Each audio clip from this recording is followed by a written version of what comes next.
नमस्कार आप सभी को। मैं हूँ आरजे निकिता, आप सभी के साथ द पीपल्स चैप्टर में। और आप सभी को पता है कि महानगर पालिका के इलेक्शंस का माहौल पूरे महाराष्ट्र में शुरू है। और इसी बीच मेरे साथ आज नागपुर की एक बुलंद आवाज है, जिनका नाम है अभिजीत झा। तो सबसे पहले आपका वेलकम है सर हमारे द पीपल्स चैप्टर में। Thank you so much. And yes, congratulations too. मतलब एक Thank you. यूथ को देखना सच में बहुत बड़ी बात है। सो अभिजीत सर, सबसे पहले तो सवाल मैं आपसे यही करूंगी कि सबसे ज्यादा चर्चा में आप अभी चल रहे हैं, क्योंकि सबके मन में एक सवाल है कि आखिर अभिजीत झा को टिकट मिली कैसी कांग्रेस की। तो इस पर आपका क्या कहना है? मैं कांग्रेस पार्टी का एक बहुत साधारण और छोटा सा कार्यकर्ता हूँ। मैं पिछले 12 वर्षों से लोगों के बीच में रहकर उनकी समस्याओं को सुलझा रहा हूँ। जितने भी सिविक इश्यूज हैं उन सभी को एड्रेस कर रहा हूँ। और ये सारे जब हम लोगों के बीच में रहकर काम करते हैं तो बहुत सारे अलग अलग एक्सपीरियंस आते हैं। वो सारे एक्सपीरियंस मैंने इन 10 वर्षों में लिया है। मैं महानगर पालिका में जाकर, जोन में जाकर लोगों की समस्याओं का समाधान करता हूँ। जी। मैं फॉलो अप करता हूँ। बहुत सारे एन नंबर ऑफ एग्जाम्पल्स हैं जो मैंने इन 10 वर्षों में, जो लोगों के पेंडिंग सब्जेक्ट्स थे जो इतने वर्षों में नहीं हुए थे, वो सारे मैंने रिजॉल्व किया। ये सारी चीज़ों को ध्यान में रखते हुए मेरे जैसे एक सामान्य कार्यकर्ता ने महानगर पालिका के चुनाव के लिए पार्टी को आवेदन किया, इंटरव्यू दिया। अनेक लोगों ने टिकट मांगा था, लेकिन मुझे हमारे शहर अध्यक्ष और हमारे नेता विकास जी ठाकरे ने एक सुनहरा अवसर दिया।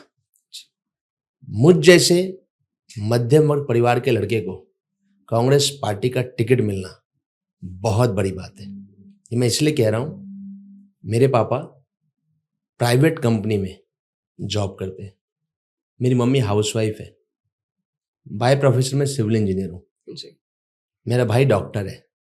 हमारा कोई पॉलिटिकल बैकग्राउंड नहीं है, 7 पीढ़ी तक नहीं है। ये सारी चीज़ों को ध्यान में रखते हुए परफॉर्मेंस के आधार पर, विजन के आधार पर, जो प्रामाणिकता के साथ मैंने कांग्रेस पार्टी के लिए काम किया, वो सारी चीज़ों को ध्यान में रखते हुए एक सामान्य कार्यकर्ता को विकास भाव ने संधि दी। और जमीन से जुड़े हुए कार्यकर्ता का ये सही मायने में सम्मान है। जी, सच कहा। और सच में मतलब यूथ को आखिर चांस देकर बहुत बड़ी बात है। और हमें नीड है, आज इंडिया को नीड है, हमारे नागपुर को नीड है एक यूथ की, और आप जैसों की तो बहुत ज़्यादा। इसी के साथ अभी हमारे जो ये एनएमसी के इलेक्शंस है, बहुत ज़्यादा टाइम पीरियड बाद हो रहे, अबाउट 7 to 8 ईयर्स का टेन्योर है। तो लोगों के रिएक्शंस क्या है इस पर, और आपको क्या प्रॉब्लम्स फेस करने मिल रही है, या फिर कैसे रिएक्शंस मिल रहे हैं बेसिकली आपको लोगों के? लोग बहुत लंबे अरसे से चुनाव का इंतजार कर रहे थे, क्योंकि पिछले तकरीबन 3.5-4 वर्षों से एडमिनिस्ट्रेशन रूल था जी नागपुर में, और उसके 15 वर्ष पहले नागपुर महानगर पालिका की सत्ता में भारतीय जनता पार्टी थी। लोगों ने उनके कार्यकाल का अनुभव लिया है, लोग त्रस्त हैं। जिस प्रकार 15 वर्षों का कुशासन लोगों ने देखा है, और ये जो 3.5-4 वर्षों में प्रशासन की जो नाकामियां रही, लोग त्रस्त हो गए। लोगों के छोटे से छोटे काम नहीं हो रहे थे। लोग इंतजार में थे कि चुनाव कब आएगा। उसका कारण है कि जिन जनप्रतिनिधियों को लोगों ने चुन के दिया था, उन्होंने अपनी जिम्मेदारी से मुंह फेर लिया। वो लोगों के संपर्क में नहीं थे, वो निष्क्रिय हो चुके थे। इसलिए लोगों में बहुत ज्यादा आक्रोश भी है, और जो निष्क्रिय नगर सेवक जनता के बीच से नदारद हो चुके थे, उनका फोन तक नहीं उठाते थे, ऐसे लोगों को वो घर बैठाने के लिए पूरी तरीके से तैयार हैं। और जब हम जाके उनसे भेंट करते हैं तो उनका आक्रोश हमें देखने को मिलता है। किस प्रकार जो माजी नगर सेवक प्रभाग में मौजूद हैं, उन्होंने जनता द्वारा दिए गए मैंडेट का अपमान किया, क्योंकि लोगों के बीच में कभी नहीं रहे। वो सिर्फ और सिर्फ एक सीजन पॉलिटिशियन के नाते चुनाव के दौरान आते, वोट मांगते और 5 साल जो जवाबदेही, जो जिम्मेदारी उनकी जनता के प्रति होनी चाहिए, वो कंप्लीटली मिसिंग है।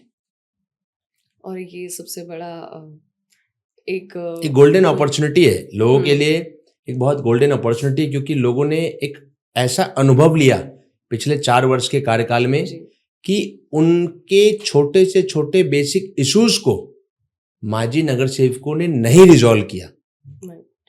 लोगों में बहुत ज्यादा निराशा है, क्योंकि आज उनकी ज्यादा आशा अपेक्षाएं नहीं है। जो बेसिक नीड्स है, कहीं गटर बह रहा है, कहीं सफाई कर्मचारी मौजूद नहीं है, कहीं पर डेली बेसिस पे कचरे की गाड़ी नहीं आ रही है, ऐसे छोटे छोटे इश्यूज है जो लोगों के रिजॉल्व नहीं हुए।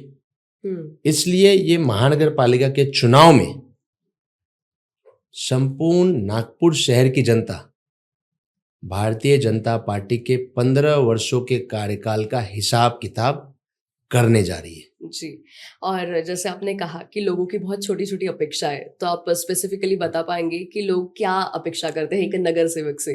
Basically being tax payer, Nagpur की जनता को बहुत ज्यादा एक्सपेक्टेशंस नहीं है। उनकी बेसिक एक्सपेक्टेशंस क्या है? अच्छा पानी आना चाहिए, रेगुलर आना चाहिए जी। हर गली मोहल्ले में सफाई कर्मचारी रहने चाहिए, रेगुलर बेसिस पे कचरे की गाड़ी आनी चाहिए, जो गार्डन्स बनते हैं उसका मेंटेनेंस होना चाहिए, बच्चों के खेलने के लिए प्लेग्राउंड होने चाहिए, बेसिक हेल्थ फैसिलिटीज हर प्रभाग में रहने चाहिए। आज जो एनएमसी के स्कूल्स बंद हो रहे हैं वो अच्छे कंडीशंस पे होने चाहिए, ताकि हर बच्चे को अच्छी शिक्षा प्राप्त हो सके। जो रेगुलर लोगों के काम है वो महानगर पालिका में टाइम टू टाइम होना चाहिए।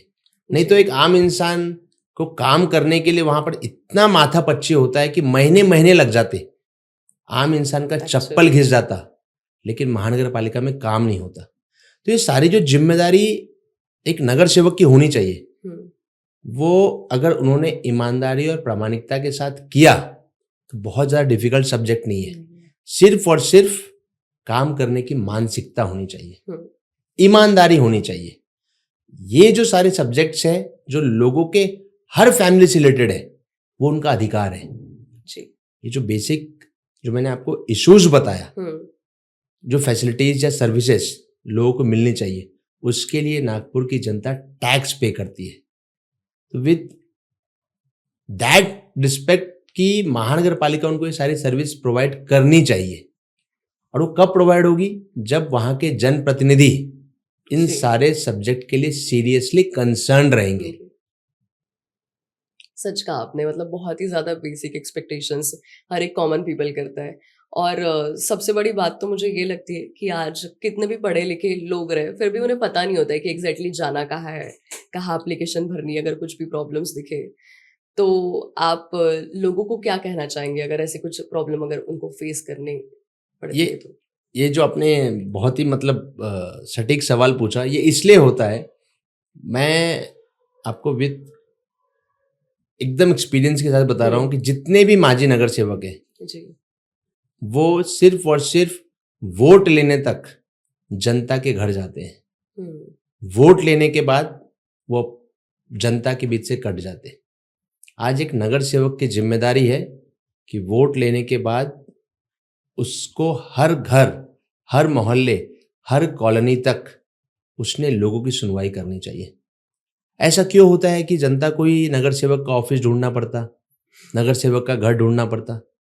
ये नगर सेवक की जिम्मेदारी है कि वो जनता के बीच में रहे, उनके सुख दुख में सहभागी हो, उनकी समस्याएं, उनकी अड़चने को समझे, और उनकी जो भी काम है उसको उन्होंने खुद से उसका सारा उन्होंने स्टडी करना चाहिए जी। लोगों को मिलकर संवाद करना चाहिए, उनके सुझाव लेने चाहिए, तब जाकर ही हम, क्योंकि हम जनप्रतिनिधि हैं, जन सेवक हैं, नगर सेवक हैं, इसका मतलब यह है कि लोगों की भलाई के लिए हमें वो पद की गरिमा को ध्यान में रखते हुए हमने लोगों के बीच में रहना जरूरी है। लेकिन आज ऐसी परिस्थिति निर्माण हो चुकी है कि लोग सिर्फ और सिर्फ 15 दिन के लिए लोगों के बीच में जाकर गली गली घूमकर सिर्फ वोट मांगते हैं। बड़े बड़े आश्वासन देते हैं, ये सिर्फ दिखावटी है, क्योंकि ऐसे एक्सपीरियंस हमारे प्रभाग में लोगों को हो चुका है। जिन नगर सेवकों को जनता ने चुन के दिया प्रभाग 14 में, वो पिछले 8 वर्षों से लोगों के संपर्क में नहीं है। उनको शायद उस प्रभाग की क्षेत्र की जनता की समस्याएं भी मालूम नहीं है। और टू बी फ्रैंक, मुझे ऐसा लगता है बहुत सारे एरियाज के कॉलोनीज और स्लम बेल्ट के उनको नाम भी नहीं मालूम होंगे। माय गॉड, ये तो समस्या क्या ही कहे, इसे अलग ही टर्म दी जाएगी। तो हम तो अभी आपको देखना चाहेंगे एज अ नगर सेवक हमारे प्रभाग 14 में, श्योरली, क्योंकि एक यूथ, मुझे लगता है आज का यूथ बहुत अच्छे से समझ पाएगा। लोग जेंजी एंड ऑल कहते हैं, बट यस, हमें पता है कि आज क्या प्रॉब्लम्स हम फेस कर रहे हैं, हर एक इंसान। बाकी मुझे ना एक बहुत देर से सवाल आ रहा है मन में कि आप तो प्रोफेशनली सिविल इंजीनियर है, तो ऐसा क्या हुआ कि आप एकदम राजनीति में उतर गए? मुझे लगता है कि मेरे साथ साथ बहुत लोगों के मन में होगा सवाल। कॉलेज के समय से मैं सोशल बहुत सारे इश्यूज पे काम कर रहा था। उसके बाद पॉलिटिकल, जब मैं, क्योंकि मैं रामदेव कॉलेज का पास आउट हूँ और मैंने सिविल इंजीनियरिंग वहाँ से की। बेसिकली पॉलिटिक्स में अगर एजुकेशन को अगर प्रायोरिटी दिया जाए तो डेवलपमेंट वर्क के साथ साथ जो बाकी के एरियाज हैं वहाँ भी अच्छा रिजल्ट हमें मिल सकता है। उसका कारण क्या है कि एनएमसी के माध्यम से जो भी डेवलपमेंट के वर्क्स होते हैं उसमें बहुत सारे लूप होल्स हैं। कॉन्ट्रैक्टर्स हो या फिर अधिकारी हो, वो ना क्वालिटी पे ध्यान देते, ना प्रॉपर एग्जीक्यूशन पे ध्यान देते, वो सिर्फ और सिर्फ खाना पूर्ति करते, बिल बनाते और परसेंटेज का खेल चलता है। बीइंग सिविल इंजीनियर, मुझे वो सारी चीजें प्रैक्टिकली नॉलेज है कि काम को किस प्रकार करवाया जा सकता है। आज अगर कहीं पे भी सीवर लाइन डालना है सीवर लाइन डालना है, लेकिन उसके स्लोप भी बराबर होने चाहिए, चेम्बर उसके मजबूत होने चाहिए।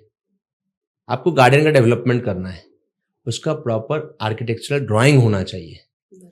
अगर आपके मन में उसका ब्यूटिफिकेशन का कुछ कॉन्सेप्ट है तो प्रॉपरली किस प्रकार वो इको फ्रेंडली हो, पब्लिक के पार्टिसिपेशन के साथ साथ वो सारी चीजों को ध्यान में रखते हुए बीइंग सिविल इंजीनियर में उसको एग्जीक्यूट कर सकता हूं। और जहां पे डेवलपमेंट का सब्जेक्ट आता है वहां पे आपको प्रॉपर प्रैक्टिकल नॉलेज होना बहुत इंपॉर्टेंट है, तब तो जाकर आप इंटरेस्ट लोगे। नहीं तो महानगर पालिका में ऐसा है, फाइल बनाना है, नेताओं ने अपना कमीशन लेना है और ठेकेदार अधिकारी के भरोसे काम छोड़ देना है। तो इसलिए मुझे लगा कि मैंने सिविल इंजीनियरिंग की जो पढ़ाई की है वो समाज सेवा के साथ साथ जब मैं राजनीति में आया तो कहीं ना कहीं मेरे क्षेत्र के लोगों का फायदा हो और उस शिक्षा के माध्यम से मैं कुछ ना कुछ अपने शहर के लिए कुछ अच्छा कर सकूं। उस मानसिकता से मैं राजनीति में आया और मुझे विश्वास है जो पढ़ाई मैंने की है वो मेरे प्रभाग की जनता के लिए परिपूर्ण रूप से समर्पित रहेगी और जितने भी डेवलपमेंट वर्क मेरे प्रभाग में होंगे उसका माइन्यूट से माइन्यूट स्टडी, उसका प्रॉपर प्लानिंग और एग्जीक्यूशन मैं पूरे ईमानदारी और प्रामाणिकता के साथ करूंगा। क्या बात है। यस, तो मतलब ऐसा है ना कि कोई क्वेश्चन अगर पेपर में आता है, अगर पॉइंटर्स पता है तो उसका आंसर बहुत अच्छे से लिखा जाएगा। तो आप जरूर, ऐसी अपेक्षा है तो हम करेंगे आपसे कि सारा काम बहुत अच्छे से एग्जीक्यूट हो। इसी के साथ अभी आपने ही बहुत सारी प्रॉब्लम्स बताई लोगों के बारे में। जैसे लोगों को होता है कि हम किसके पास जाए, अभी नगर सेवक भी नहीं है इतने सालों से, 7-8 सालों से, तो ऐसा हो जाता है कि छोड़ देते हैं लोग, अभी करें क्या। फिर वैसे ही गार्बेज का प्रॉब्लम आने लगता है, वाटर सप्लाई का प्रॉब्लम है, जैसे गटर लाइंस का प्रॉब्लम है। तो लोगों के मुंह में आप भी सुनते होंगे कि सिस्टम से लड़ना बड़ा मुश्किल है बॉस। तो क्या ये सिस्टम बदला जा सकता है? क्या लगता है आपको? ये वही लोग जो बहुत ही निराशाजनक परिस्थिति में हैं, वही लोग शायद मेरे हिसाब से सिस्टम को कोसते हैं। मैं जनप्रतिनिधियों की बात कर रहा हूँ, क्योंकि वो सुधार करना ही नहीं चाहते। मैं आपको इसलिए ये सारी चीजें, क्योंकि विद एग्जाम्पल एक सामान्य नागरिक और कार्यकर्ता होने के नाते मैंने पिछले 5 वर्षों में हजारों शिकायतें रिजॉल्व की है। और अगर इसका डाटा किसी को चाहिए, उसने धर्मपेट जोन में जाना चाहिए। अभिजीत झा के नाम से कितनी कंप्लेंट्स है, उसने वहां पे डाटा लेना चाहिए, उसको पेनड्राइव लेके जाना पड़ेगा। क्योंकि बीइंग सिटीजन, अगर आप में काम करने की मानसिकता है, Nagpur live city app Covid के समय तत्कालीन आयुक्त आदरणीय मुंडे साहब ने लाया था। उसके माध्यम से आज तक मैंने हजारों की संख्या में संपूर्ण प्रभाग की समस्याओं का समाधान किया है। आप जनप्रतिनिधि की बात करते हैं, पद पर रहने के बावजूद भी वो कोई काम नहीं करते। और पिछले 3.5 वर्षों में जब से प्रशासक राज आया, लोग उनको जब उम्मीद से फोन करते थे तो कहते थे हम माजी हो चुके हैं, हमारे पास कोई अधिकार नहीं है, हमारे पास कोई निधि नहीं है। ये सारी जब बातें लोगों को समझ में आई कि ये माजी नगर सेवक सिर्फ और सिर्फ सत्ता में बैठकर सत्ता का सुख भोगना जानते हैं, उन्हें लोगों की समस्याओं से कोई लेना देना नहीं है। आज सिस्टम से लड़ा जा सकता है। उसके मैं बहुत सारे एग्जाम्पल्स आपको दे सकता हूं। सुरेंद्रगढ़ में एक स्कूल बहुत ही जर्जर अवस्था में थी, स्लैब कोलैप्स हो गया था। और मैं आपको इसलिए बता रहा हूं जी, एनएमसी में भारतीय जनता पार्टी 15 वर्षों से है। आरटीआई के थ्रू माहिती आप निकाल लीजिए, ऑलमोस्ट 60% स्कूल बंद हो चुकी है बीजेपी की गवर्नेंस पे, क्योंकि उनको स्कूल से लेना देना नहीं है। अगर बच्चे पढ़ लिख लेंगे तो बीजेपी को वोट नहीं देंगे, टू बी फ्रैंक। तो सुरेंद्रगढ़ में स्कूल की लड़ाई हमने स्टार्ट की। ऑलमोस्ट 3 साल सुरेंद्रगढ़ हिंदी माध्यमिक स्कूल की लड़ाई लड़ते लड़ते आखिर वहां पे स्कूल का नव निर्माण हुआ और एक अच्छा स्कूल बन के तैयार हुआ। ये सिर्फ और सिर्फ कोशिश, अगर आप में नैतिकता हो, आप में कहीं ना कहीं ईमानदारी हो, तो सफलता मिलती है जी। इसलिए मुझे लगता है सिस्टम में जब युवा जिसके पास में एक विजन है, एजुकेशन के साथ साथ जब वहां पर हम वो सारे चीजों को पुट फोर्थ करेंगे एडमिनिस्ट्रेशन के सामने, तो हम उनके लूप होल्स को आइडेंटिफाई करेंगे। अधिकारी से बात करने के लिए आपके पास में वो सारी चीजों का नॉलेज होना चाहिए। आज नागपुर में सबसे बड़ी समस्या है सफाई की। वो इसलिए मैं कह रहा हूं, तकरीबन 8,000 सफाई कर्मचारी इस शहर में मौजूद हैं, लेकिन ऑन ग्राउंड सिर्फ और सिर्फ 3,500 पौने 4,000 ही कर्मचारी काम कर रहे ग्राउंड पर। आंकड़ा कितना हाजिरी लेकिन सबकी लग रही है। अरे बाप रे। मास्टर पे मॉर्निंग आवर्स में हाजिरी सबकी लग रही है, सैलरी सबका जा रहा है, लेकिन लोगों को जो बेसिक फैसिलिटी सफाई मिलनी चाहिए वो नहीं मिल रही। ये क्यों नहीं मिल रही? ये एडमिनिस्ट्रेशन में एक बहुत बड़ा लूप होल है इतने वर्षों का। ये हर माजी नगर सेवक को मालूम है, हर अधिकारी को मालूम है कि ये कितना बड़ा करप्शन का खेल चालू है, कमीशन का खेल चालू है, लेकिन सब के सब साइलेंट है, क्योंकि सबके पास परसेंटेज जा रहा है। एट द एंड सफर कौन कर रहा? Common people. हम तो टैक्स भर रहे, टैक्स में लिखा है सफाई कर, तो फिर लोगों की डिमांड तो जेन्युइन है कि हमारे गली मोहल्ले हमारी बस्ती में सफाई कर्मचारी आने चाहिए। बराबर। तो ये सारे बेसिक इश्यूज है, उसको रिजॉल्व किया जा सकता है। बीइंग पार्ट ऑफ एडमिनिस्ट्रेशन हम उसको एड्रेस कर सकते, बस आपकी नीयत साफ होनी चाहिए और नीति स्पष्ट होनी चाहिए।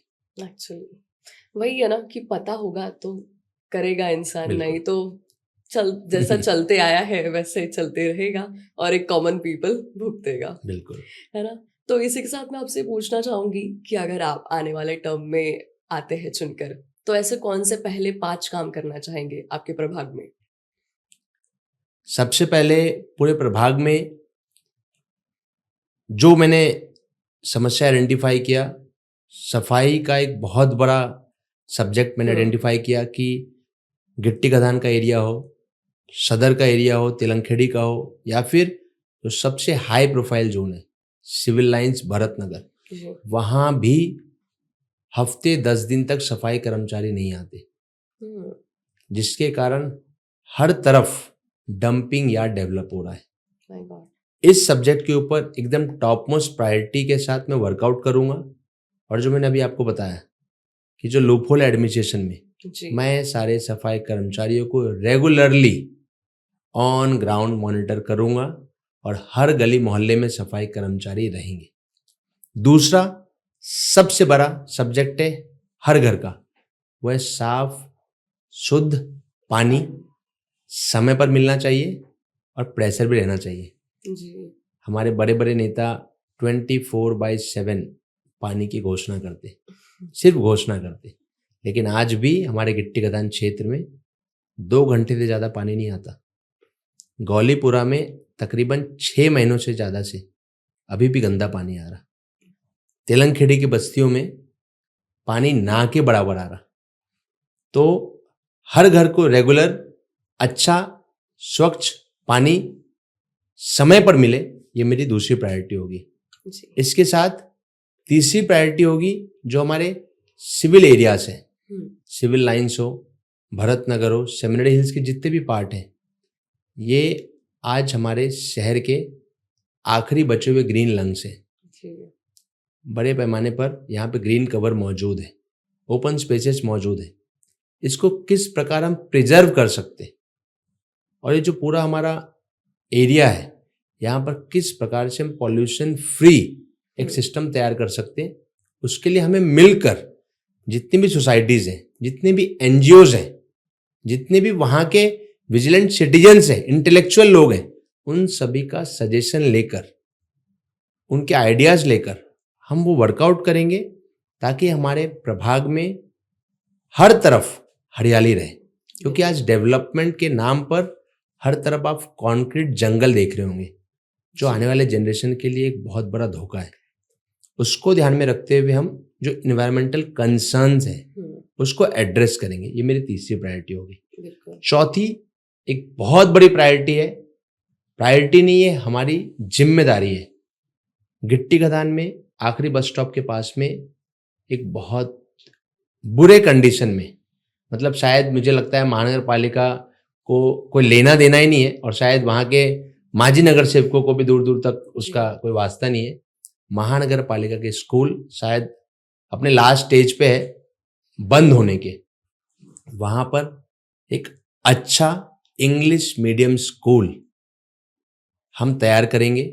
उसमें सारे फैसिलिटीज़ होंगे, अच्छे लैबोरेटरीज होंगे, लाइब्रेरी होगा, ताकि वहाँ के आसपास के क्षेत्र के जो बच्चे हैं, मेरी एक मानसिकता है कि गरीब तबके के बच्चे को भी अच्छी शिक्षा मिलनी चाहिए। जी। गिट्टी खदान के जितने भी उस परिसर के बच्चे हैं, मानवता नगर के बच्चे हैं, रामगिरी बस्ती के बच्चे हैं, धोबी घाट के, उन सभी परिवार की एक आकांक्षा रहती है कि हमारे बच्चे को अच्छी शिक्षा मिले, और ये जिम्मेदारी नागपुर महानगर पालिका की है। बिल्कुल। इसके साथ ही उस क्षेत्र में मैं भारत रत्न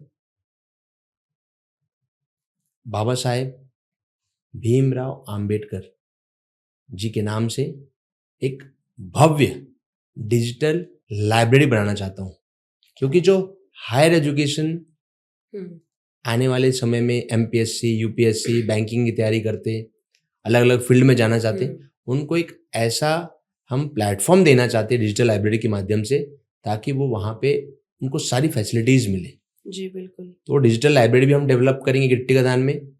इसके साथ ही पांचवी सबसे इम्पॉर्टेंट, जो लोगों के डे टू डे जितने भी डॉक्यूमेंट्स के जो काम रहते नागपुर महानगर पालिका से संबंधित, उन सभी को हम एड्रेस करने के लिए एक प्रॉपर ऐसा चैनल क्रिएट करेंगे कि जो नीड्स लोगों की है, किसी की राशन के रिगार्डिंग है, किसी की डेथ या बर्थ सर्टिफिकेट के रिगार्डिंग है, किसी की मैरिज सर्टिफिकेट, किसी के डॉक्यूमेंटेशन के रिगार्डिंग है, जो बहुत वर्षों से कार्यालय में पेंडिंग रहती है लेकिन होती नहीं है। क्यों? क्योंकि आजकल हर सिस्टम में कहीं ना कहीं मीडिएटर्स हैं, बिना पैसे के काम नहीं होते ऑफिसेस में। बिल्कुल भी नहीं। ये जो सारे जो एक करप्शन के प्रैक्टिसेस हैं, इसको किस प्रकार से हम खत्म कर सकते हैं, उन सारे सब्जेक्ट्स को हम एड्रेस करके लोगों के काम स्मूथली हो, जी, बिना पैसे दिए हो, इसके ऊपर भी हमारा खास ध्यान रहेगा। और लोगों को आज के डेट में जो बेसिक नीड है कि प्रभाग में अच्छा एक गार्डन हो।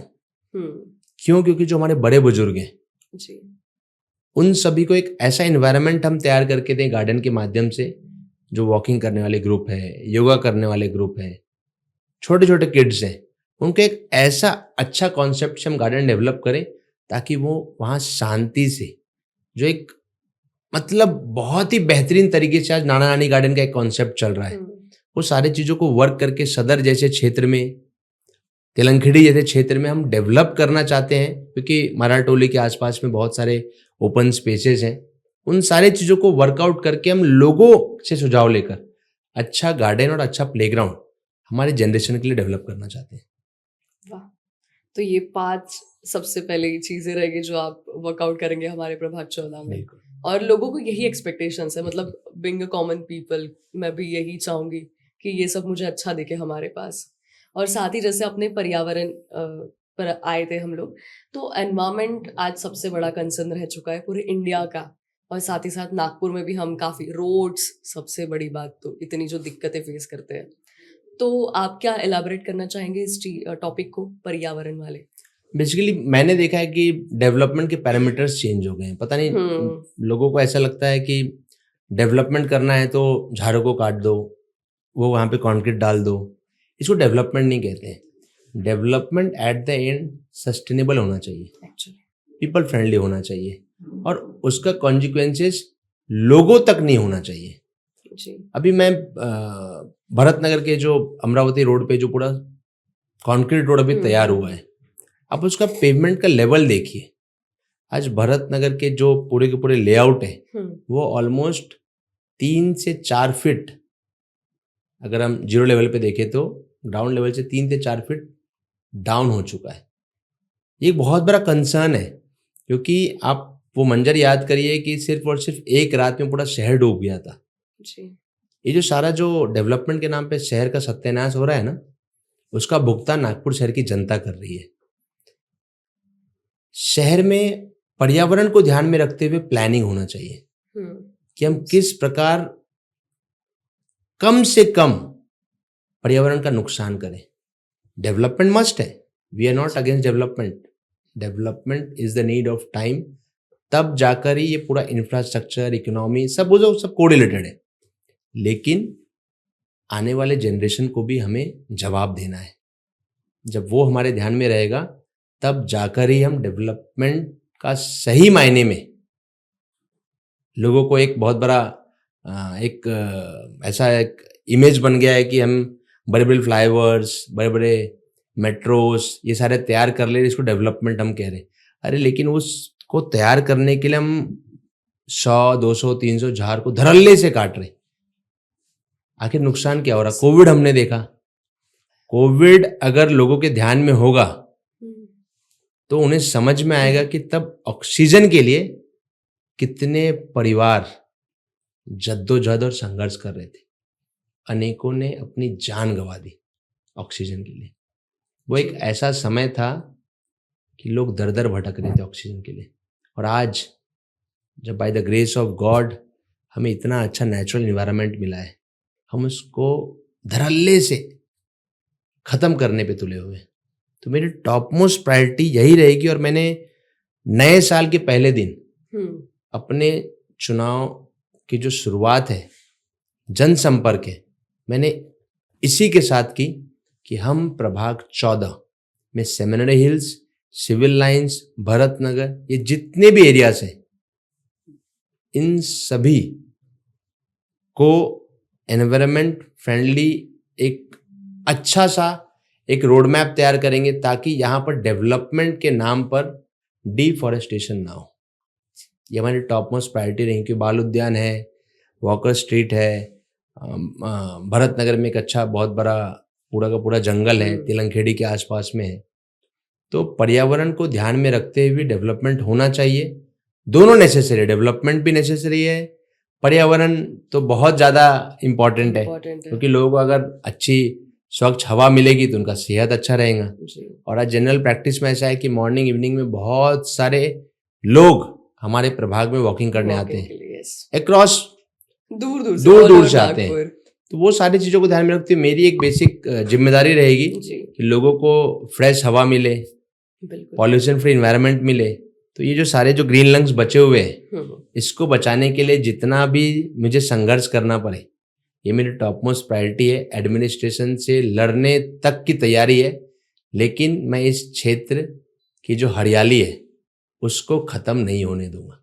जी। और मतलब डेवलपमेंट के लिए तो सबसे पहले मैं तो यही चाहूंगी कि पर्यावरण ये बचा रहे। बिल्कुल बिल्कुल। और साथ ही हमने स्कूलों की भी बात की। महानगर पालिका के जो स्कूल्स है इसकी हालत से आज हर कोई वाकिफ है कि क्या हाल है।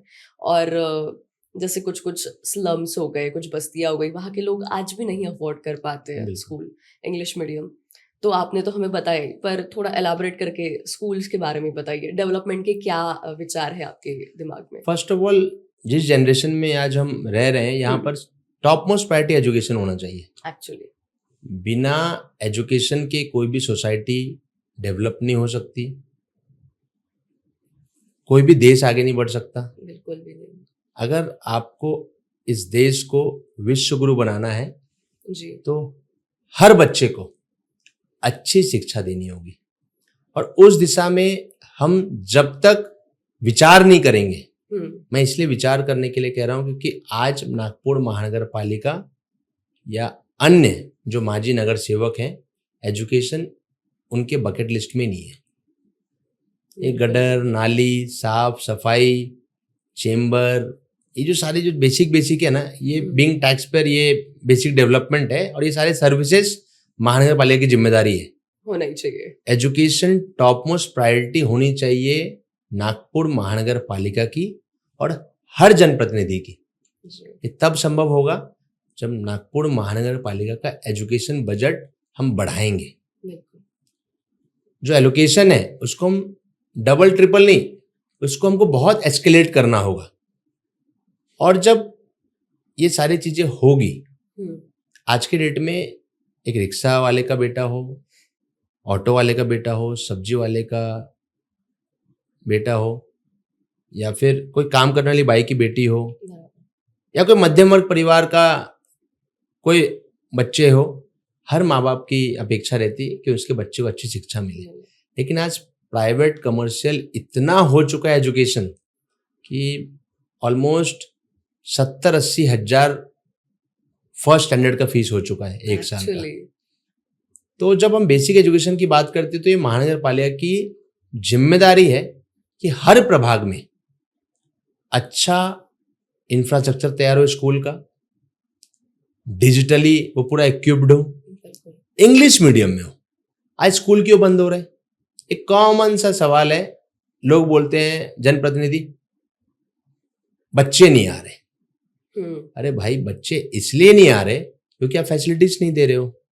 आज जो हिंदी मीडियम के स्कूल्स हैं उनको आपको इंग्लिश मीडियम में कन्वर्ट करना होगा। वहां पर आपको अच्छे प्रोफेशनल ट्रेंड टीचर्स लाने होंगे।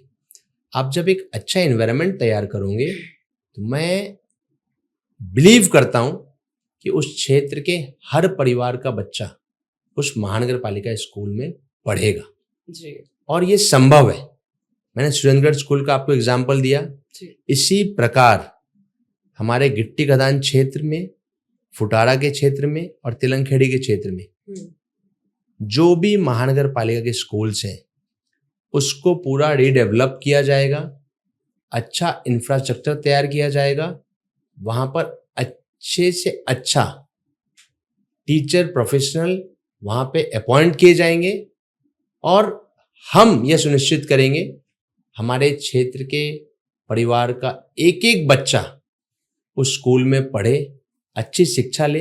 अच्छी शिक्षा लेगा तो अच्छा व्यक्ति बनेगा, बिल्कुल समाज के काम आएगा, इस शहर के काम आएगा, इस प्रदेश के काम आएगा और इस देश का नाम रोशन करेगा। बिल्कुल वही बात है ना, अगर पढ़ते लिखते हैं तो ये जो हमारा दिमाग है वो कई दिशाओं में खुलता है और हम सोचने पर खुद को ही मजबूर करते हैं कि अगर ये ऐसा हो तो ये कैसा होगा।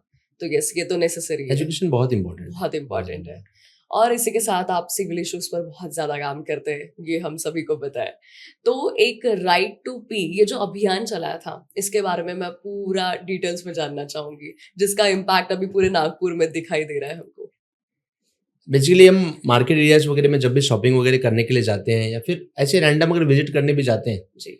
तो एक बहुत कॉमन इशू आइडेंटिफाई जो हमने तकरीबन 3 साल पहले किया था कि वहाँ पर पब्लिक टॉयलेट्स नहीं है, बिल्कुल और अगर मौजूद भी हैं तो मेंटेन नहीं है, हाइजीनिक नहीं है। बिल्कुल भी नहीं। और जब मैं ऑलमोस्ट फैमिली के साथ में जब गया, मतलब गांधी बाग वगैरह के मार्केट वगैरह में, फिर फैमिली के साथ में गया तो वहाँ पे जो काम करने वाले जो स्टाफ हैं, वर्कर्स हैं, उन सभी से जब इंटरेक्शन हुआ, फिर बीइंग फैमिली, क्योंकि वहाँ पे जितने भी लेडीज काम करते हैं उनको बहुत ही अनकंफर्टेबल होता है, क्योंकि शॉप्स वगैरह में टॉयलेट्स ऑलमोस्ट ना के बराबर होते हैं।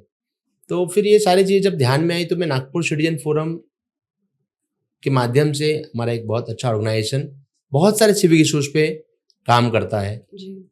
तो फिर ये सारी चीज़ें हमने अपनी टीम से डिस्कस की, तो सभी का एक बहुत ही मतलब पॉजिटिव रिएक्शन था कि ये बहुत ही इम्पॉर्टेंट और सेंसिटिव सब्जेक्ट है, जी। ये हमने रेज करना चाहिए। और मुझे बहुत खुशी है कि नागपुर सिटीजन फोरम के माध्यम से जब हमने ये सब्जेक्ट को रेज किया तो ये सिर्फ नागपुर का नहीं, पूरे देश का मुद्दा बन गया। बिल्कुल। सभी मीडिया में right to pee campaign initiative by Nagpur citizen forum, ये हर चैनल पे रन हुआ। उसके बाद में प्रशासन हरकत में आया, हमने प्रशासन को सुझाव भी दिया और टाइम बाउंड अल्टीमेटम भी दिया कि आप इन विषय को प्रायोरिटी के साथ एड्रेस कीजिए। पूरे नागपुर शहर का सब्जेक्ट है, और जो प्रयास नागपुर सिटीजन फोरम के माध्यम से हमने किया था, आज वो महानगर पालिका के पॉलिसी के रूप में इम्प्लीमेंट हुआ।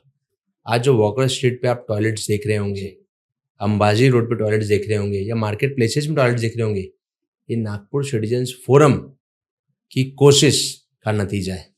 वाह, मतलब मैं खुद एक लड़की हूँ तो मैं तो बहुत अच्छे से जान सकती हूँ कि ये कितना बड़ा प्रॉब्लम था। और आज जब स्क्वायर स्क्वायर में हमको दिखते हैं वॉशरूम्स तो अच्छा लगता है, और वेल मेंटेन्ड दिखते हैं तो और भी अच्छा लगता है कि चलो भैया अभी सही बात है करके। यस। और इसी के साथ अभी कई दिनों से कांग्रेस वोट चोरी का मुद्दा काफी उठा रही है, तो आपका क्या कहना है इस पर और कितना रिलेवेंस लगता है आपको ये टॉपिक? वोट चोरी का मुद्दा एक बहुत ही सीरियस टॉपिक है जी। इसके ऊपर में पूरे देश के अंदर एक माहौल तैयार हो रहा है, लोग इसके ऊपर चर्चा कर रहे हैं। लेकिन मैं इसलिए इसका रेलेवेंस बता रहा हूं कि हमारे प्रभाग में वोट चोरी नहीं, वोट डकैती की गई। तो मैं नहीं, प्रभाग की जनता कहती है। आज गिट्टी खदान हो, मानवता नगर हो, सदर हो, ऐसे तमाम क्षेत्र की जनता चिल्ला चिल्ला के कहती है जब हम उनसे मिलते हैं कि पिछले चुनाव में उनकी वोट की डकैती की गई। ये कितना बड़ा गुनाह है, आप इमेजिन कीजिए। यह देश संविधान से चलता है, संविधान इस देश की आत्मा है, और परम पूजनीय भारत रत्न डॉक्टर बाबा साहब अंबेडकर जी ने वोट का अधिकार हर व्यक्ति को दिया। लेकिन हमारे प्रभाग में वोट की डकैती 2017 के महानगर पालिका के चुनाव में की गई, ये बखूबी हर किसी को मालूम है। पैसे की ताकत पे वोट के अधिकार को छीनने का दुस्साहस किया गया, प्रलोभन देकर वोट के अधिकार को खत्म करने का काम किया गया। जो लोग आज चुनावी मैदान में हैं वो बहुत बड़े लोग हैं, उनके पास बहुत पैसा है, वो अब्जोपति हैं। उन्हें ऐसा लगता है कि पैसों की ताकत से वो लोगों का वोट खरीद सकते हैं। लेकिन ये उनकी गलतफहमी है। इस बार प्रभाग 14 की जनता सतर्क भी है, सावधान भी है और तैयार भी है। जिस प्रकार पिछले चुनाव में वोट खरीदने के लिए अलग अलग हथकंडे अपनाए गए, इस बार वो सब नाकाम किए जाएंगे और जो वोट का अधिकार बाबा साहब अंबेडकर जी ने हर भारतीय नागरिक को दिया है, उस वोट की ताकत का एहसास इस बार प्रभाग की जनता उन्हें करवा देगी। बिल्कुल। इसी के साथ मैं ये पूछना चाहूंगी आपको कि हमारे इधर जो डिफरेंटली एबल्ड लोग होते हैं, जो बुजुर्ग है और साथ ही साथ हमारा यूथ है, उनके लिए आपके क्या फ्यूचर प्लान्स है? लाइक इसको लेकर, एम्प्लॉयमेंट को लेकर बोलिए, बुजुर्गों के लिए गार्डन्स को लेकर बोलिए, या फिर कुछ स्कीम्स होंगी वो उन तक पहुंचाने के लिए हुई, साथ ही डिफरेंटली एबल्ड लोगों के लिए भी। शासन की बहुत सारी योजनाएं हैं जी। जिसका लाभ लोगों तक पहुंचना चाहिए। उसके लिए अलग अलग कैंप्स के माध्यम से बिल्कुल जितने भी दिव्यांग हैं उनको किस प्रकार जो जो उनकी रिक्वायरमेंट्स है, वो सारे चीजों के लिए जो कुछ भी प्रक्रिया होंगी शासन की जी, वो सब हम एक प्रारूप तैयार करके हम योजनाबद्ध तरीके से उसका लाभ हमारे क्षेत्र की जनता को कैसे दे सकते हैं जी, वो हम पूरी कोशिश करेंगे। जो बड़े बुजुर्ग हैं उनकी ज्यादा आशा अपेक्षाएं नहीं है, उनको ऐसा लगता है उनका आस पास का जो परिसर है वो स्वच्छ रहना चाहिए। जी, आज स्ट्री डॉग्स के बहुत सारे कंप्लेन्स हैं, बहुत सारे कंसर्न्स हैं, उसको एड्रेस करना बहुत इंपॉर्टेंट है। सदर जैसे एरिया में स्ट्रे डॉग्स का एक बहुत ज़्यादा इम्पैक्ट है, बहुत सारे छोटे छोटे बच्चों को अभी तक अटैक कर चुके हैं, तो उसको एड्रेस करना इंपॉर्टेंट है। बड़े बुजुर्गों के लिए एक नाना नानी गार्डन का जो कॉन्सेप्ट है उसको हम इम्प्लीमेंट करेंगे सदर जैसे एरिया में। और जो युवाओं को लेके आपने जो सवाल पूछा, एम्प्लॉयमेंट देना तो गवर्नमेंट का एक बहुत बड़ा वो मशीनरी है, लेकिन युवाओं को कैसा हम अच्छा प्लेटफॉर्म दे सकते हैं, उसके लिए समय समय पर जो कैरियर काउंसलिंग होनी चाहिए उसका हम पूरा रोड मैप तैयार करेंगे। क्योंकि एक बेसिक एजुकेशन 10th के बाद में एक माइंडसेट ऐसा तैयार होता है कि उसने आगे क्या करना, उसके गोल्स क्या है, उसके लिए हम कैरियर काउंसलिंग करेंगे। 12th के बाद में वो क्या प्रीफर करना चाहता है, उसमें वो सारी चीज़ों को हम इन्वॉल्व करेंगे। और जितने भी यूथ्स हैं उनके आइडियाज को लेकर, उनके सजेशंस को लेकर हम, क्योंकि बीइंग यूथ ये मेरी एक मोरल रिस्पॉन्सिबिलिटी है कि जितने भी यंग जनरेशन के हमारे प्रभाग में मतदाता हैं जी, उनके साथ में बैठकर हम आने वाले फ्यूचर का एक रोड मैप तय करेंगे कि स्पोर्ट्स फैसिलिटीज कैसे होनी चाहिए। आज खेलने के लिए जगह नहीं है, खेलने के लिए जगह नहीं है तो लोग अपने फोन और गैजेट्स में ही व्यस्त हो चुके हैं जो बहुत ज़्यादा हार्मफुल है। तो हम कुछ ना कुछ ऐसे कॉन्सेप्ट से वर्कआउट करेंगे जो युवाओं के लिए बहुत ज़्यादा लाभदायक होगा। और जहाँ जहाँ नागपुर महानगर पालिका में अच्छे वैकेंसीज निकलेगी उनकी योग्यता के आधार पर उन सभी युवाओं को हम वहाँ पे स्किल ट्रेनिंग, पूरे प्रभाग में युवाओं को स्किल ट्रेनिंग देंगे। क्योंकि आज के डेट में कोई भी कंपनी हो उन्हें स्किल्ड वर्कर चाहिए, स्किल्ड एम्प्लॉय चाहिए। और हमारे प्रभाग में गिट्टी खदान, मानवता नगर, ऐसे जितने भी क्षेत्र हैं वहाँ के लोग बहुत हार्ड वर्किंग है, बहुत ईमानदार है, बहुत स्वाभिमानी है। उन सभी को हम किस प्रकार से, जो बड़े बड़े कॉन्ट्रैक्टर काम कर रहे हैं क्रॉस सिटीज, अलग अलग प्रोजेक्ट्स में, अलग अलग फर्म्स में, उनके साथ में टाइप्स करके उनको एक रेगुलर बेसिस पे रोजगार मिले। जो ठिए पे लोग काम करते, रेगुलर उनको काम मिले, उनके डेली वेजेस फिक्स हो, उनके हेल्थ पॉलिसीज हो, मतलब जो सारी फैसिलिटीज एक फैमिली को मिलनी चाहिए, वो सारे इश्यूज को हम प्रॉपरली एक रोड मैप के साथ हम एड्रेस करने के लिए ईमानदारी से प्रयास करेंगे। बिल्कुल, क्योंकि कॉमन पीपल का वो भी है, अगर उनके पास पैसा नहीं है या फिर middle class, lower middle class family होती है, वो इंसान तो भटकता ही रहता है कि कहाँ जाए, तो मुझे लगता है आप सही इंसान रहेंगे, वो आप तक पहुँच सके। इसी के साथ जब हमारे यहाँ तुकाराम मुंडे जी महानगर पालिका में आयुक्त थे, तब आपने उनके आंदोलन में समर्थन किया था। उसके बारे में भी मैं थोड़ा डिटेल में जानना चाहूँगी। तुकाराम मुंडे साहब एक बहुत ही ईमानदार जी, अधिकारी है, कर्तव्यनिष्ठ है, बहुत ज़्यादा डिसिप्लिन्ड है। बिल्कुल। एक नागपुर वासी होने के नाते मैं एक उनका समर्थक हूँ। जी, कोविड के ऐसे समय में उन्होंने यहाँ पर अपने कार्यकाल में एक बहुत ही बेहतरीन काम किया, हुँ, हजारों लोगों की जान बचाई।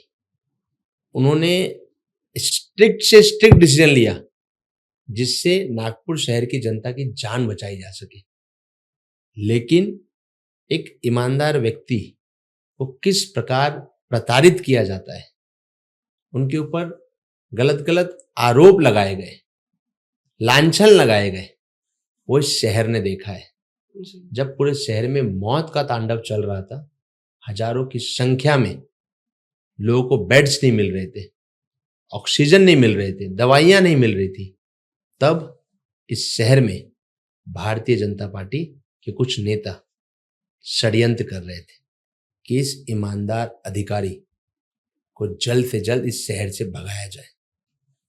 ये शहर का दुर्भाग्य है कि कोविड जैसे समय में भारतीय जनता पार्टी के लोग राजनीति कर रहे थे। सिर्फ मैं नहीं, संपूर्ण शहर आदरणीय तुकाराम मुंडे साहब के साथ उस वक्त भी खड़ा था, आज भी खड़ा है और आगे भी खड़ा रहेगा। तो इसीलिए आप उनके सबसे बड़े समर्थक हैं, हम ऐसा कह सकते हैं। जी, और साथ ही मैं आपसे ये अगला सवाल, आप अभी पहली बार इलेक्शन में हैं, है ना? पर काम आप बहुत सालों से कर रहे हैं और वो एक ज़िद होती है ना, वो आपकी बातों से ही झलक रही है सबसे पहले तो। तो अभी आपके सामने तो बहुत बड़े फेसेस हैं, है ना? कोई 3 बार रह चुका है, कोई 7 बार, कोई 4 बार। तो आपका इस पर क्या कहना है? ये चैलेंज है आपके लिए या आप इसको अपॉर्च्युनिटी के इसमें देख रहे हैं, कैसा?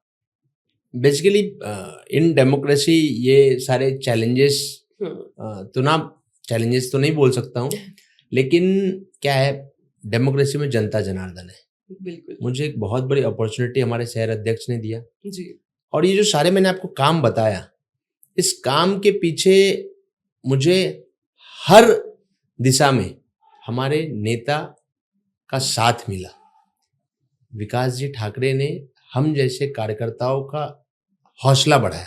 हुँ, जहां जहां पर हमें उनकी जरूरत पड़ी, उन्होंने हमें मार्गदर्शन किया है।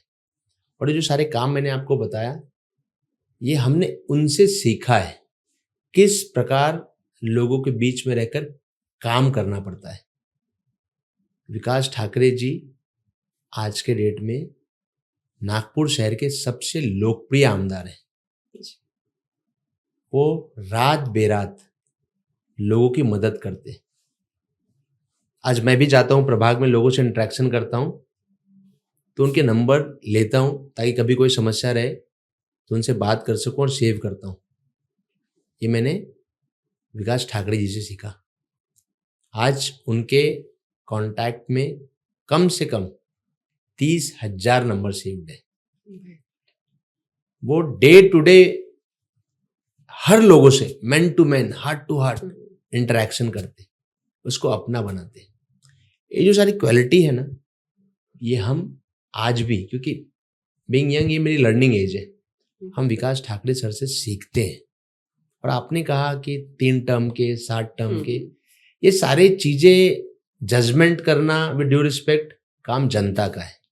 मैं मेरे विजन को लेकर, मेरे एजेंडे को लेकर, मेरे काम को लेकर लोगों के बीच में जा रहा हूं। बिल्कुल। जो मेरे सामने प्रत्याशी हैं, उन्होंने आज तक पद पर रहकर लोगों की कितनी मदद की, हुँ, क्या परफॉर्म किया, कितनी सेवा की, ये 15 तारीख को प्रभाग की जनता तय करेगी। क्योंकि मुझे पूरा विश्वास है जिस ईमानदारी और प्रामाणिकता के साथ मैं पिछले 12 वर्षों से सामाजिक और राजनीतिक क्षेत्र में काम कर रहा हूं, प्रभाग की जनता को उस पर पूरा विश्वास है। उन्हें ऊर्जावान नेतृत्व चाहिए। बिल्कुल। काम करने वाला व्यक्ति चाहिए जिसके ऊपर वो भरोसा कर सके। मेरे पास में सोच भी है, विजन भी है, काम करने का मादा भी है, और प्रभाग की जनता पूरे तरीके से पुराने जनप्रतिनिधियों से नाराज है। जी। इसलिए मुझे विश्वास है आने वाले 15 तारीख को प्रभाग की जनता मुझे एक बच्चे के रूप में, एक भाई के रूप में, एक बेटे के रूप में जरूर अवसर देगी, और उनके आशा अपेक्षा के ऊपर बिल्कुल। मैं खड़ा उतरने के लिए हर संभव प्रयास करूंगा।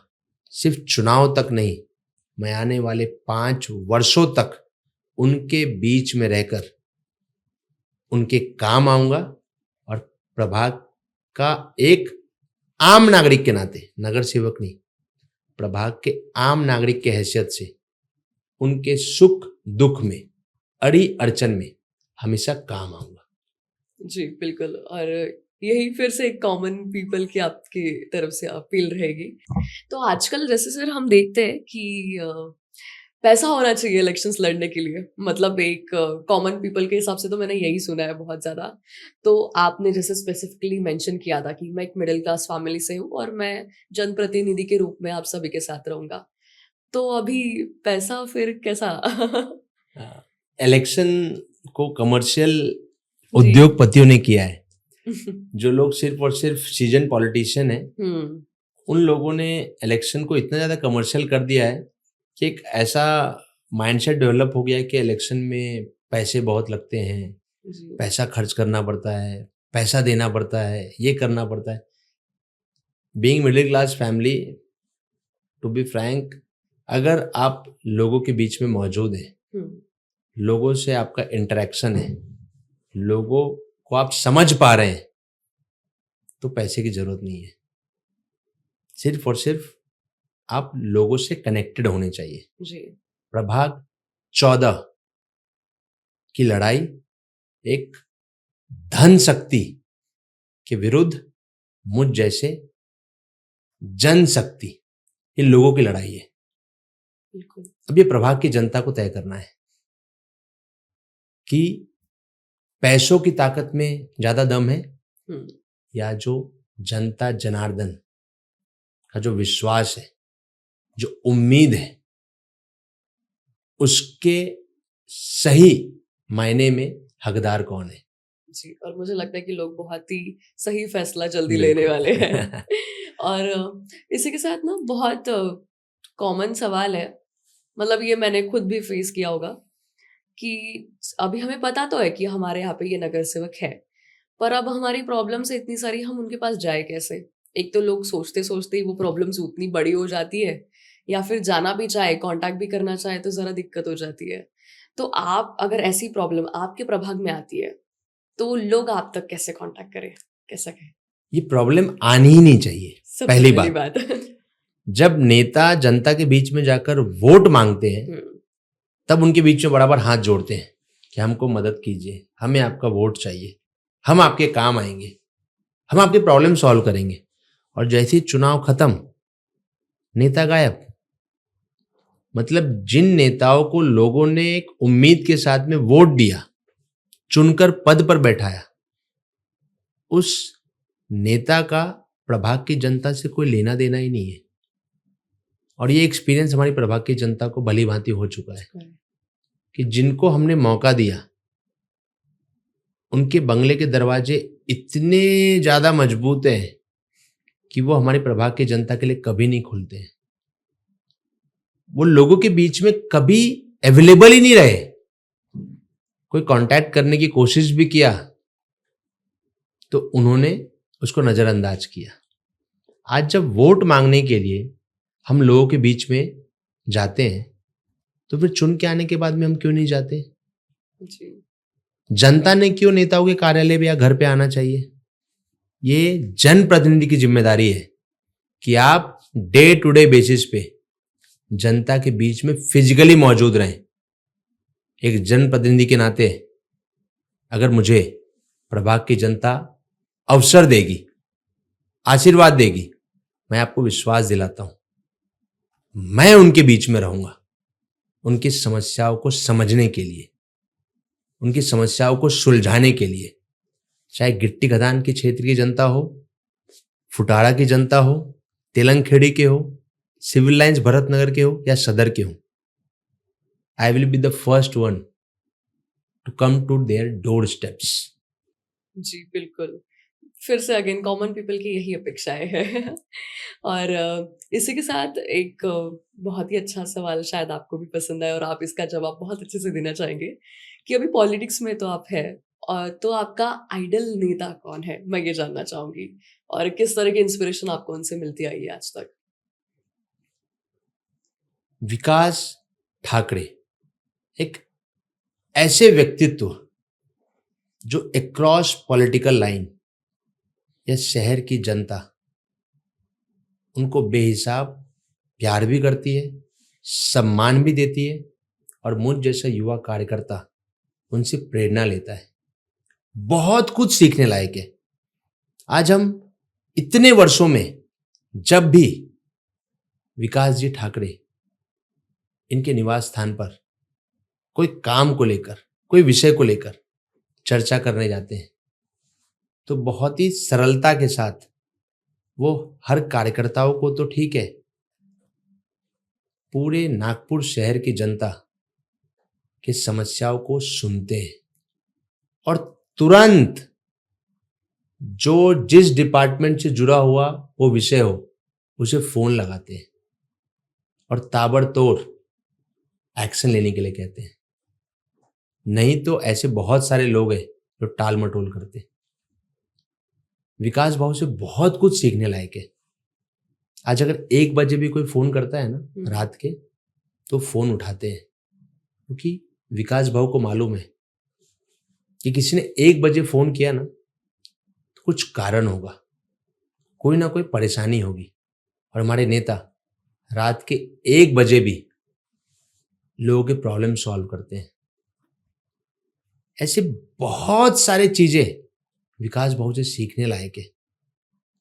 आज वो जमीन से जुड़े हुए नेता है, लोगों को अपना बनाना जानते हैं।